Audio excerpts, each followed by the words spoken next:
శుభోదయం. నారుమంచి నోట ఓ మంచి మాట ఈ శీర్షికన ఈ రోజున ఇంతేరా ఈ జీవితం. అవునండి, శీర్షిక కుసుమం ఇంతేరా ఈ జీవితం. ఐస్ క్రీమ్ తిన్నా కరిగిపోతుంది, తినకపోయినా కూడా కరిగిపోతుంది. అవును కదా, ఐస్ క్రీమ్ తిన్నా కూడా కరిగిపోతుంది, తినకుండా ఉన్నా కరిగిపోతుంది. జీవితం కూడా అంతేనండి బాబు. ఎంజాయ్ చేసినా కరిగిపోతుంది, ఎంజాయ్ చేయకుండా అలా మూలలో కూర్చున్నా సరే, కొంగ జపం చేసుకుంటున్నా దొంగ జపం చేసుకుంటున్నా కూడా కరిగిపోతుంది మిత్రమా. ఎస్. తర్వాత నరకం స్వర్గం అంటారా, ఏదో అంటూ ఉంటారు. చనిపోగానే నువ్వు స్వర్గానికి వెళ్తావు లేదా నరకానికి అంటావు. అబ్బే, వాటి మీద నమ్మకాలు పెట్టుకోవద్దండి. ఈ జన్మ ఉన్నంత వరకే ఈ జన్మ ఆనందం సుఖం అన్నీ. అవి ఉన్నాయో లేవో స్వర్గం నరకం అనేవి మనకు వద్దండి.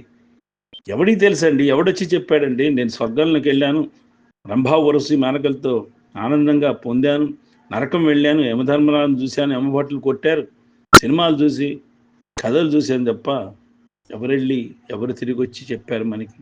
ఎవరు గ్యారంటీ ఇచ్చారు? ఇంకోటి, ఈ జన్మ కాకపోతే వచ్చే జన్మ అంటుంటాడు మనిషి. అసలు నువ్వు మళ్ళీ పుడతావో లేదో తెలుసా నీకు? తెలీదు. ఈ బాడీ అచేతనంగా పడిపోగానే ఇక్కడితో విముక్తి. నీకు జ్ఞానం ఉన్నంత వరకు, నీకు స్పృహ ఉన్నంత వరకు మనుషుల్ని గుర్తుపడతావు. స్పృహ తప్పితే మనుషులు గుర్తుపట్టవు. నాన్న నేను, నాన్న యామండి నేనండి, తాతయ్య నేను, ఇలా అన్నా నేను నేను నేను అలాగే అంటుంటారు. మనం ఏ లోకంలోనో ఉంటాం స్పృహ తప్పితే. స్పృహ ఉన్నంత వరకే మనవాళ్ళు, నా వాళ్ళు, పరాయి వాళ్ళు, నా స్నేహితులు, నా ఆస్తులు, నా స్టేటస్లని గుర్తుపెట్టుకోవాలి. తాగినోడు ఎదవ కాదు, తాగలేనోడు మహానుభావుడు కాదు, అది కూడా గుర్తుపెట్టుకోవాలి. పోనీ తాగలేనోడు నూరేళ్ళు బతుకుతాడా అంటే గ్యారంటీ మీరు ఇస్తారా? ఏమండోయ్, మీరు ఇస్తారు గ్యారంటీ? తాగిన వాడి గురించి మనం మాట్లాడుతున్నాం. అరే, తాగుతున్నావురా, నీ ప్రాణహానిరా, నీ మృత్యువును నువ్వు కొని తెచ్చుకుంటున్నావు అని హితో పలుకుతున్నాడు ఒకడు.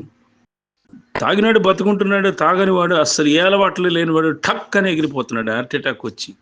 ఒక్క పొడి కూడా అలవాటు లేనివాడు, సిగరెట్ కూడా అలవాటు లేనివాడు వెళ్ళిపోతున్నారండి బాబు. గ్యారంటీ లేదు బతుక్కి. ఎవడి పాయింట్ ఆఫ్ వ్యూ వాడిది, ఎవడి జీవితం వాడిది. అవును కదా. ఫైనల్గా చెప్పేది ఏంటంటే, ఏతావాత నారుమించినట్టు మంచి మాటలో, టైం టు టైం తినాలి మనం, టైం టు టైం తినాలి, టైం టు టైం పడుకోవాలి. ఎక్కువ ఆలోచించద్దు మిత్రమా, ఎక్కువ ఆలోచించద్దు. ముఖ్యంగా చెడు ఆలోచనలు రానివ్వకు. ఆరోగ్యం విషయంలో జాగ్రత్త వహించాలి. మందు తాగు, సిగరెట్ తాగు, నాన్ వెజ్ తిను, ఒక లిమిట్ ఉంటుంది. అతి సర్వత్ర వర్జేయతని. మందు ఎక్కువ తాగినా, సిగరెట్లు ఎక్కువ తాగినా, నాన్ వెజ్ ఎక్కువ తిన్నా నీ బాడీ మీద వర్క్ చేస్తుంది, నీ ఆయుష్ మీద వర్క్ చేస్తుంది. కాదంటారా? అన్నీ తెలిసి కూడా మనం చేస్తూ ఉంటాం. ఉదాహరణకు మన కళ్ళ ముందే ఎన్నో ఎన్నో ఉదాహరణలు మన ముందు ఉంటారు. కొంతమంది ఆదర్శంగా మన కళ్ళ ముందే ఉంటారు. తాగి చచ్చిపోయిన వాళ్ళు, సిగరెట్లు తాగి క్యాన్సర్ తెచ్చుకొని చచ్చిపోయిన వాళ్ళు, ఎక్కువ నాన్ వెజ్ తిని తిని తిని ఫ్యాట్ తెప్పించుకొని కొలెస్ట్రాల్ పెరిగిపోయి హార్ట్ అటాక్లు వచ్చి చచ్చిపోయిన వాళ్ళు ఎంతోమందిని మనం చూస్తూనే ఉంటాం.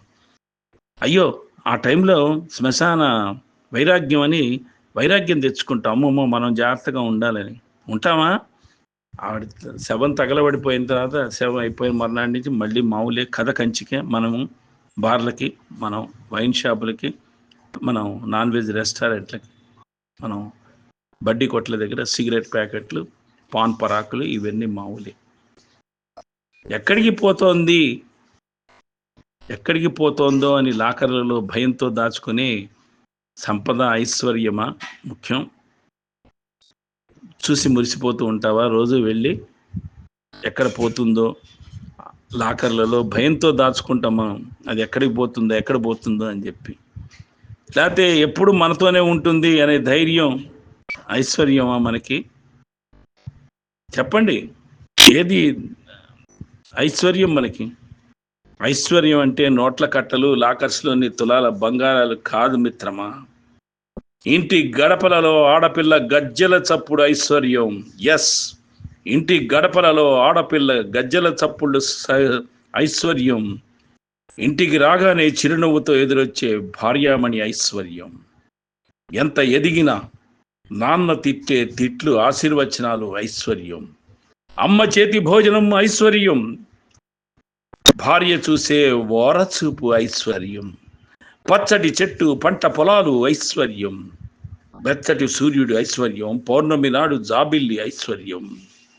పౌర్ణమి నాడు జాబిల్లి ఐశ్వర్యం. మన చుట్టూ ఉన్న పంచభూతాలు ఐశ్వర్యం. పాలబుగ్గల చిన్నారి చిరునవ్వు ఐశ్వర్యం. ప్రకృతి అందం ఐశ్వర్యం.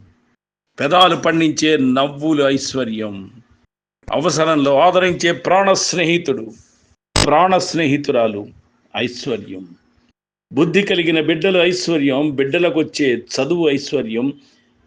బిడ్డలు ఎదిగి పెద్దవారై ఉన్నత ఉద్యోగాల్లో కీర్తి శిఖరాలు తెచ్చుకుంటే అదొక ఐశ్వర్యం.